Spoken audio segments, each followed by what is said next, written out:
Sulinggih Ratu Prande Panji Sugata menggelar upacara otonan cucunya yang keempat di Griya Lenteng Agung Jakarta Selatan.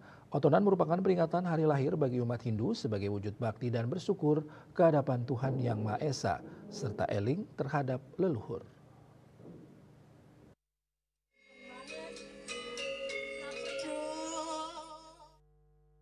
Bertempat di Griya Lenteng Agung Jakarta Selatan, Sulinggih Ratu Prande Panji Sugata menggelar upacara otonan cucunya yang keempat dari pasangan Ide Bagus Indra Krama Sanjaya dengan Ide Ayu Diani Paramita Sugata.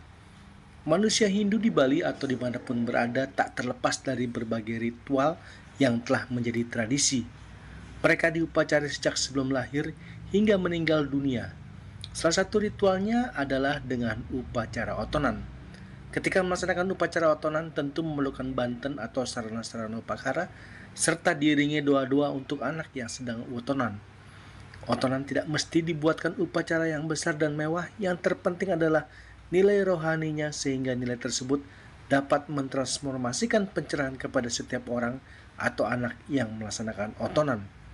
Otonan yang dilaksanakan dengan tulus ikhlas akan mengarahkan orang tersebut untuk berbakti kepada orang tua serta menjadikan anak yang suputra berbakti sembah bakti ke hadapan Ide Sang Yang Widiwasa atau Tuhan Yang Maha Esa, serta ingat dan eling terhadap leluhur. Kita bersyukur hari bagi makna utama. Jadi setelah kita mendapatkan anugerah dari Desa Sang Widiwasa, nanti digabung itu ya. Jadi kita bersyukurlah kita sudah sampai dapat ini karena banyak orang tidak mendapatkan. Itu intinya itu, jadi bisa berkembang. Pengotonan kita tahu betul kelahiran, memperingati kelahiran supaya jangan sampai terlupakan kelahiran itu. Jadi berkaitan dengan leluhur, jangan sampai lupa pada leluhur. Nah itu dari makna secara simbolisnya.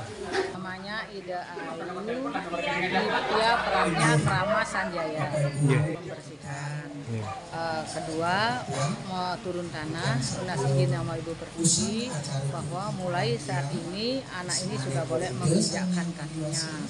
Dengan restu beliau, semoga anak ini selalu diberikan anugerah kesehatan oleh Ibu Betari Pertiwi. Nah, yang kedua adalah gogo-gogoan. Intinya itu adalah di mana di kehidupan ini mencari sesuatu yang ada hubungannya dengan ya harta berani, supaya di kemudian hari anak ini mendapatkan rezeki yang berlimpah. Dan juga termasuk pedagang dagangan itu adalah untuk di kemudian hari supaya mendatangkan rezeki, apa yang dia inginkan tercapai. Terus yang ketiga adalah potong rambut. Oh, potong rambut ya? Potong rambut itu tujuannya untuk membersihkan kotoran yang dibawa sejak lahir, karena rambut itu dikatakan rambut kotor, harus dibersihkan supaya semua yang ada hubungannya dengan kotoran yang dibawa lahir dibersihkan semua, supaya anak itu menjadi anak yang berbakti kepada orang tua. Dengan dibersihkannya kotoran itu, anak itu menjadi bersih lahir dan batin. Dari Jakarta, Julius Suharto dan Ketut Sumadiasa melaporkan.